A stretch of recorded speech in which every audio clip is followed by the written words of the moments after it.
جس کے اندر ہمارے نبی کی نسل کا پانی شفٹ ہوتا تھا اس کا ماتھا روشن ہو جاتا تھا۔ تو حضرت ہاشم ایک دفعہ مدینے میں گزر رہے تھے، ایک یہودی عورت کی نظر پڑ گئی تو اس نے ماتھے پر نور نبوت دیکھا، کہنے لگی ہاشم 100 اونٹ لے لے اور ایک رات میرے ساتھ گزار دے۔ تو وہ فرمانے لگے میں سردار آدمی ہوں، عزت دار آدمی ہوں، میں زنا کر سکتا ہوں؟ کبھی نہیں۔ وہیں انہوں نے اگلے دن شادی کی بنو نجار میں حضرت سلمہ سے۔ 2-3 دن گزرے تو بازار میں جا رہے تھے تو وہ یہودی عورت سامنے سے آ رہی تھی، تو اس کو روک لیا، فرمایا تو مجھے گناہ کی دعوت دے رہی تھی، شادی کر لے۔ تو اس نے ایسے دیکھا، کہا مجھے آوارہ نہ سمجھو، میں بھی عزت دار ہوں، تیرے ماتھے پہ نور نبوت تھا، میرا جی چاہا کہ میرے پیٹ میں آ جائے، لیکن وہ سلمہ کا نصیب تھا، وہ لے گئی۔ تو پھر ہمارے نبی کے والد حضرت عبداللہ وہ بازار میں جا رہے تھے مکہ میں، تو ایک عورت سامنے سے آ رہی تھی، اس نے آپ کو دیکھا تو کہنے لگی کہ تیری جان کے بچنے میں 100 اونٹ لگے تھے، 100 اونٹ مجھ سے لے لے اور ایک رات میرے پاس گزار لے۔ تو انہوں نے بھی یہی فرمایا کہ میں عزت دار ہوں، یہ نہیں ہو سکتا۔ اس کا کیا مطلب تھا 100 اونٹ تیری جان پہ لگے؟ حضرت عبد المطلب کا ایک ہی بیٹا تھا حضرت حارث، اور زمزم کا کنواں کھود رہے تھے، تو تھک کے بیٹھ جاتے تو کہتے وہ بھی کوئی سردار ہے جس کی اولاد نہ ہو، اگر میرے اللہ نے مجھے 10 بچے دیے تو میں ایک کو اللہ کے نام پہ قربان کروں گا۔ اللہ نے 15 دے دیے تو سب کو اکٹھا کیا اور کہا کہ میں نے منت مانی تھی، ایک کو ذبح کرنا ہے، تیار ہو؟ آج ہمارا بیٹا ہمیں پانی پلانے پہ تیار نہیں ہے، اور وہ 15 کے 15 کہنے لگے تیار ہیں، جس کا ہاتھ پکڑو گے گردن پیش، کہ ایسے نہیں، میں قرعہ ڈالوں گا۔ تو انہوں نے سب کے نام لکھے اور پرچی ڈالی تو حضرت عبداللہ کا نام نکل آیا، سب سے چھوٹے تھے، سب سے پیارے تھے، انہوں نے ہاتھ پکڑا اور صفا پہاڑی کی طرف چل پڑے۔ تو ان کی جو تھیں حضرت عبداللہ کی بہنیں اور پھوپھیاں اور باقی عرب سردار وہ آگے آ گئے۔ اس میں ایک صحابی ہیں عامر بن عاص، ان کا والد ایمان تو نہیں لایا تھا، عاص بن وائل، اس کا بڑا کردار ہے۔ وہ کہنے لگا عبد المطلب کبھی نہیں ہونے دوں گا یہ، تو کیا چاہتا ہے کہ تیرے بعد لوگ اپنے بچے ذبح کریں؟ تو عبد المطلب کہنے لگے یہ سردار کا بول ہے، یہ عام تام بول نہیں ہے۔ وہ کہنے لگا تیرے سامنے بھی سردار کھڑا ہے، یہ بھی عام تام بول نہیں ہے، میں نہیں ہونے دوں گا۔ تو جھگڑا ہو گیا۔ ان کا چلو، مدینے کو جاتے ہوئے راستے میں عصفان ایک جگہ تھی، تو وہاں ایک اس زمانے کے جج تھے، تو ایک عورت جج تھی کاہنہ، اس کے پاس کیس گیا۔ تو وہ کہنے لگی جب کوئی قتل ہو جاتا ہے تو وارث بدلہ نہ لیں بلکہ قیمت لیں، تو کتنی ہوتی ہے؟ تو انہوں نے کہا 10 اونٹ۔ کہا ایک پرچی پہ عبداللہ لکھو اور ایک پہ 10 اونٹ لکھو اور پرچی ڈالو، جب تک عبداللہ کا نام نکلتا رہے 10 اونٹ بڑھاتے جاؤ، اور جب اونٹوں کا نام نکل آئے تو پھر عبداللہ کو چھوڑ دو اور جتنے اونٹ ہیں ذبح کرتا۔ تب حرم شریف میں سارے اکٹھے ہوئے، اور اس وقت پرچیاں ہوتی تھیں 2 تیر، اور اس کا جو ڈبہ ہوتا تھا اس میں سوراخ ہوتا تھا، تو ایک تیر پہ عبداللہ لکھا اور ایک تیر پہ 10 اونٹ لکھا، اور ایسے کر کے نا اسے ہلا کے جو پھینکا تو عبداللہ کا نام نکلا۔ تو انہوں نے پھر اس پر 20 اونٹ اور عبداللہ، پھر ہلا کے پھینکا، عبداللہ نکلا، پھر 30 اونٹ پھر عبداللہ، 40 پھر عبداللہ، 50 پھر عبداللہ، 60 پھر عبداللہ، 70 پھر عبداللہ، 80 پھر عبداللہ، 90 پھر عبداللہ۔ اب سب کے رنگ فک ہو گئے۔ عبد المطلب کے 100 اونٹ تھے تو 100 تک تو ان کو بھی تسلی تھی بھی کوئی گل نہیں، تو بعد میں کیا ہوگا؟ تو پھر پرچی تو عبداللہ، پھر پرچی ڈالی 100 اونٹ اور عبداللہ، تو جب پرچی نہیں تیر پہ لکھا 100 اونٹ اور دوسری طرف عبداللہ، تو 100 اونٹ نکل آیا۔ تو سب نے اللہ اکبر کہا۔ تو عبد المطلب کہنے لگے نہیں، ایک دفعہ اور کروں گا، پھر ڈالی 100 اونٹ نکل آیا۔ تو سب نے کہا اب تو ٹھیک ہے، کہا نہیں ایک دفعہ اور، پھر تیسری دفعہ کی تو 100 اونٹ نکلے، اور تیسری دفعہ حضرت عبد المطلب راضی ہو گئے اور 100 اونٹ انہوں نے خود ذبح کیے، 100 اونٹ اکیلے نے ذبح کیے۔ مکے والوں لے جاؤ، اور حضرت عبداللہ کی جان بچی۔ تو اس عورت نے یہ کہا کہ 100 اونٹ پہ تیری جان بچی تھی، 100 اونٹ میں دیتی ہوں، ایک رات گزار لے۔ تو انہوں نے بھی وہی کہا جو ان کے دادا نے کہا تھا کہ میں سردار کا بیٹا ہوں۔ تو اللہ نے ہم پر احسان فرمایا، لقد، یہ لفظ جھنجھوڑنے کے لیے ہوتا ہے کہ سنو، جیسے میں کسی کا کندھا پکڑ کے ایسے کہوں سنو میری بات، جو کہہ رہا ہوں صحیح ہے۔ لقد جاءکم، تمہارے پاس آئے گا نہیں، آ گیا ہے۔ کون ہے؟ رسول۔ کیسا ہے؟ من انفسکم، تمہارے اندر سے ہے، تمہارے خاندان سے ہے، اور سب سے بڑے خاندان سے ہے، بنو ہاشم۔ لقد جاءکم رسول من انفسکم عزیز علیہ ما عنتم حریص علیکم بالمؤمنین رؤوف الرحیم فإن تولوا فقل حسبی اللہ لا الہ الا هو علیہ توکلت وهو رب العرش العظیم۔ اس آیت کی ایک تو خصوصیت یہ ہے، جب جنگ موتا میں 700 حفاظ شہید ہوئے، مسلمہ جو جھوٹا نبی تھا اس کے مقابلے میں حضرت خالد ابن ولید کا لشکر تھا 12,000 اور مسلمہ کا لشکر تھا 60,000۔ تو اس میں مسلمہ کو شکست ہوئی، اور عجیب بات ہے کہ جب وہ لشکر کی کمانڈ کر رہا تھا اور خود لڑ رہا تھا تو اس کی عمر 150 سال تھی اس وقت۔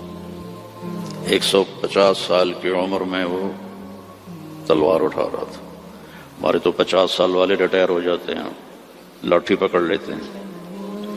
تو اس میں 700 حفاظ صحابہ شہید ہوئے۔ تو عمر رضی اللہ تعالی عنہ نے ابو بکر رضی اللہ عنہ سے کہا کہ قرآن جمع کرو۔ پہلے جمع نہیں تھا، کوئی آیت کسی کے پاس، کوئی کسی کے پاس، کوئی کسی کے پاس۔ تو اگر ایسے ہی حافظ شہید ہوتے رہے تو یہ تو قرآن ضائع ہو جائے گا۔ وہ فرمانے لگے اللہ کے نبی نے نہیں کیا، میں کیسے کروں؟ تو حضرت عمر نے قائل کیا کہ یہ اب ضرورت ہے۔ خیر وہ بھی راضی ہو گئے۔ تو انہوں نے زید بن ثابت کو بلایا رضی اللہ عنہ، انصاری صحابی، کہ قرآن جمع کرو۔ انہوں نے بھی کہا اللہ کے نبی نے تو کیا نہیں، ہم کیسے کریں؟ پھر ان کو بھی سمجھایا کہ قرآن کی حفاظت کا معاملہ ہے، ٹھیک ہے۔ تو زید بن ثابت نے اپنی طرف سے یہ شرط لگائی، اپنی طرف سے، کہ جو آیت کم از کم 2 آدمیوں کے پاس لکھی ہوئی ہوگی میں وہ لکھوں گا۔ اگر کوئی آیت کسی ایک کے پاس لکھی ہوئی ہے وہ میں قرآن میں نہیں لکھوں گا۔ یہ بات واضح ہوگی میری کہ مقدمات میں بھی، کیسز میں بھی 2 کی گواہی ہوتی ہے۔ تو انہوں نے یہ اپنی طرف سے طے کیا کہ 2 آدمیوں کے پاس ہونی چاہیے آیت۔ اس آیت کو جب ڈھونڈنے لگے تو وہ صرف ایک آدمی کے پاس تھی، حضرت خزیمہ بن ثابت رضی اللہ عنہ۔ تو انہوں نے اور تلاش کیا، کسی کے پاس بھی نہیں تھی، صرف حضرت خزیمہ کے پاس تھی۔ تو زید رضی اللہ تعالیٰ عنہ نے انکار کر لیا کہ میں اس کو قرآن میں شامل نہیں کروں گا۔ تو وہ فرمانے لگے کہ تمہیں معلوم نہیں میری گواہی 2 کے برابر ہے؟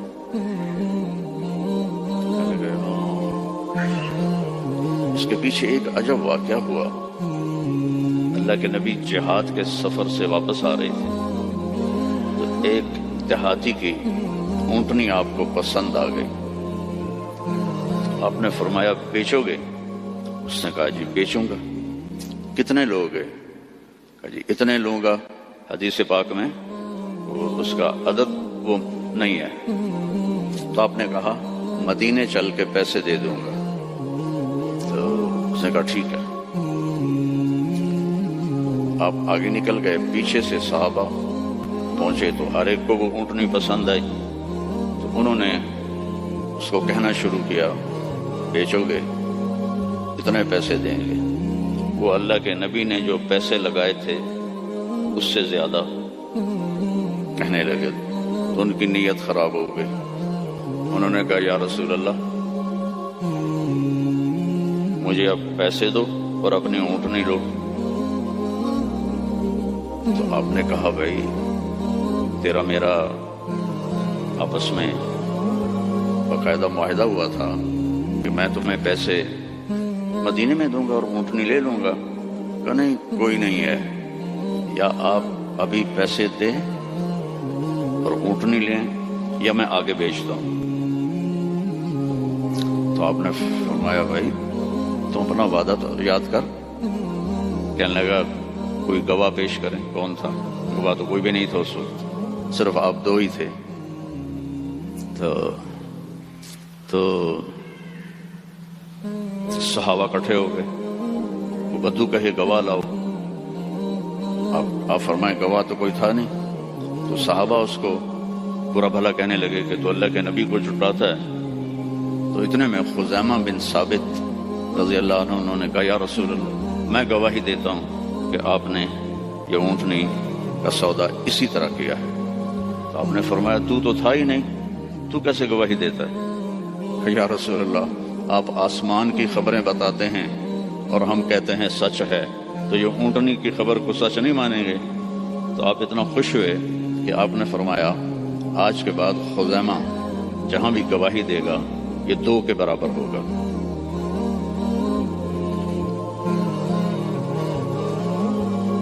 تو انہوں نے زید بن ثابت کو یاد دلایا کہ تمہیں پتہ نہیں میری گواہی 2 کے برابر ہے۔ ہاں۔ پھر یہ آیت قرآن کا سورہ توبہ کا حصہ بن، اس میں اللہ تعالیٰ نے اپنے محبوب کی بطور احسان ہمارے سامنے صفت بیان کی ہے اور احسان جتلایا ہے کہ میں نے تمہارے پاس ایک بہت بڑا نبی بھیجا، حریص علیکم، ہر وقت اسے تمہارا فکر رہتا ہے۔ جیسے ہر وقت تمہارا فکر ہوتا ہے نا، رینڈ آ جائیں، ڈالر آ جائیں، رینڈ آ جائیں، ڈالر آ جائیں، پراپرٹی آ جائے، پلاٹ آ جائے۔ تو یہ جو تمہارا نبی ہے اسے ہر وقت یہ فکر ہے کہ یہ جہنم سے بچ جائیں، جنت میں چلے جائیں، جہنم سے بچ جائیں، جنت میں چلے جائیں۔ ہر وقت یہ امتی امتی کہتا رہتا ہے۔ تو اسے ہر وقت یہ حرص ہے، لالچ ہے تم جہنم سے بچ جاؤ، ایمان لے آؤ۔ پھر آگے ایک عجیب آپ کی صفت بیان کی، بالمؤمنین رؤوف الرحیم۔ رؤوف اور رحیم اللہ کے 2 صفاتی نام ہیں، الرؤوف الرحیم، یہ اللہ کے 2 صفاتی نام ہیں۔ اللہ نے کسی نبی کو اپنی 2 صفتوں کے ساتھ نہیں پکارا۔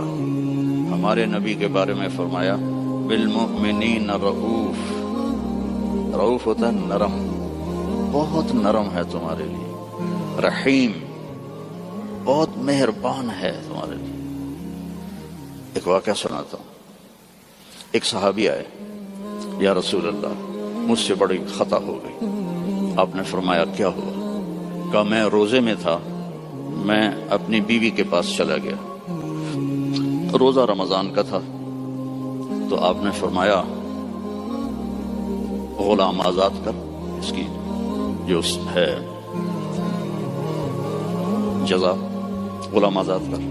کہا جی میں غریب آدمی ہوں، میں غلام کہاں سے آزاد کروں، میرے پاس تو دمڑی بھی کوئی نہیں۔ تو آپ نے فرمایا پھر 60 روزے رکھ۔ وہ کہنے لگا ایک روزے چند چاڑیا ہے تو 60 روزوں میں کیا کروں گا، ایک روزے میں یہ کیا ہے تو 60 روزوں میں کیا کروں گا، یہ بھی نہیں ہوگا۔ آپ نے کہا پھر 60 غریبوں کو کھانا کھلا۔ کہنے لگا میں خود غریب ہوں، میں کس کو کھانا کھلاؤں؟ آپ نے کہا بیٹھ جا۔ بیٹھ گیا۔ تو کچھ دیر گزری تو ایک مدینے کے صحابی کھجوروں کا ٹوکرا، کافی بڑا ٹوکرا لے کر آئے کہ یا رسول اللہ یہ مدینے کے فقیروں میں تقسیم فرما دیں۔ تو آپ نے فرمایا او بھائی کتنے ہیں؟ کہا جی بیٹھا ہوں۔ کہ یہ لے جا اور 60 گھروں میں تقسیم کر دے۔ کہنے لگا یا رسول اللہ اللہ کی قسم مدینے میں مجھ سے غریب کوئی نہیں، آپ ایسا کرو میرا جرمانہ مجھے ہی حلال کر دو، جاندی کرو پراں۔ تو آپ اتنا ہنسے کہ چلو جاؤ تیرے لیے حلال ہے، کسی اور کے لیے یہ نہیں ہوگا۔ رؤوف، نرم، رحیم۔ فرماتے ہیں میرے نبی کہ جب میں نماز پڑھا رہا ہوتا ہوں تو جیسے ایسے مستورات آئی ہیں تو مستورات پیچھے پڑتی تھی، تو جب مجھے کسی بچے کے رونے کی آواز آتی ہے تو میں تلاوت کو چھوٹا کر دیتا ہوں اور جلدی رکوع سجدہ کر کے سلام پھیرتا ہوں کہ بچے کے رونے کی آواز مجھے برداشت نہیں ہوتی ہے۔ سبحان اللہ۔ تو لقد جاءکم رسول من انفسکم، تمہارے فیملی سے میں نے اس کو چنا ہے، اس جیسا خاندانی کوئی ہے تو دکھاؤ۔ پھر آپ نے فرمایا اللہ تعالیٰ نے ساری دنیا کو دیکھا، حضرت آدم کی نسل کو، ارواح کو، تو عربوں کو الگ کیا۔ پھر عربوں پر اللہ نے چھلنی ڈالی تو اس میں سے مضر کی اولاد کو الگ کیا۔ پھر مضر پہ چھلنی ڈالی تو اس میں سے اللہ تعالیٰ نے قریش کو الگ کیا۔ پھر قریش پہ چھلنی ڈالی اس میں سے ہاشم کو الگ کیا۔ پھر ہاشم پہ چھلنی ڈالی تو آپ نے فرمایا پھر اللہ نے ہاشم کی اولاد میں مجھے چنا، میں سب سے عالی نسب ہوں، سب سے عالی خاندان ہوں، من انفسکم۔ اچھا میں موریتانیہ گیا، عرب ملک ہے افریقہ میں، ہاں میں تو افریقہ ہی بیٹھا ہوں نا، مجھے یاد ہی نہیں تو غریب ملک ہے، مالکی مذہب ہے وہاں۔ وہ اس آیت کو پڑھتے ہیں لقد جاءکم رسول من انفسکم، فا کے اوپر زبر پڑھتے ہیں، ہم فا کے اوپر پیش پڑھتے ہیں، من انفسکم، من انفسکم۔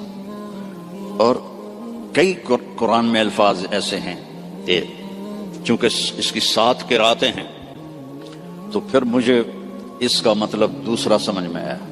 انفسکم تو ہے خاندان کی عزت اور اونچائی اور بلند۔ ایک دفعہ حضرت معاویہ سے کسی نے پوچھا بنو امیہ اور بنو ہاشم میں کیا فرق ہے؟ کہنے لگے